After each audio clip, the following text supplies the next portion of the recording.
Qu'est-ce qu'un chrétien? Un chrétien est une personne qui n'avait pas un très bon caractère, mais qui a maintenant un caractère meilleur. Une personne qui n'était pas de très bonne humeur, mais qui est devenue beaucoup plus gaie. Une personne qui n'était pas très courageuse, mais qui est maintenant très zélée.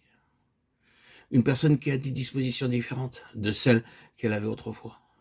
Est-ce là la vraie définition d'un chrétien? Donnez-moi le cabinet d'un docteur homéopathe et amenez-moi une personne très irritable.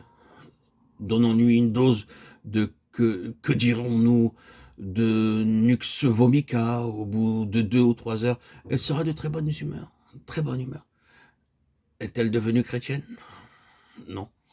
Donnons-lui autre chose et ramenons-la à ce qu'elle était auparavant. Avait-elle été sauvée? Non. Et est-elle maintenant retombée? Eh oui.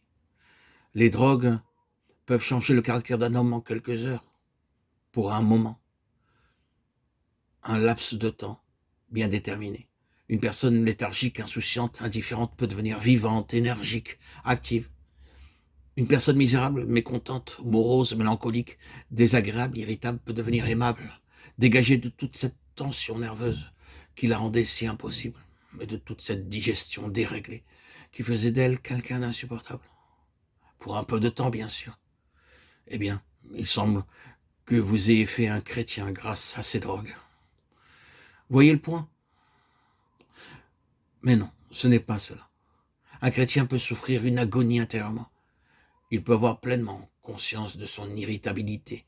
La tension à laquelle est soumis son système nerveux peut être telle qu'elle lui donnera intérieurement l'impression d'être un démon. Tout cela peut être physique, tout cela peut être nerveux.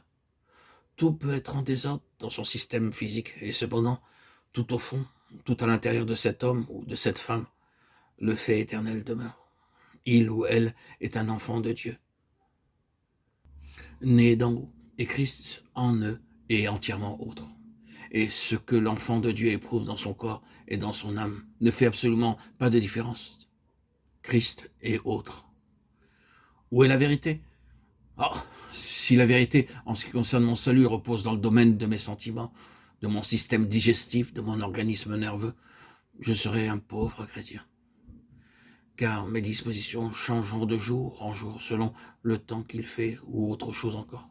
Oh non, la vérité, où est la vérité? Non pas ce que je suis, mais ce que tu es. C'est là qu'est la vérité. Vous connaîtrez la vérité, et la vérité vous affranchira. De quoi? De l'esclavage.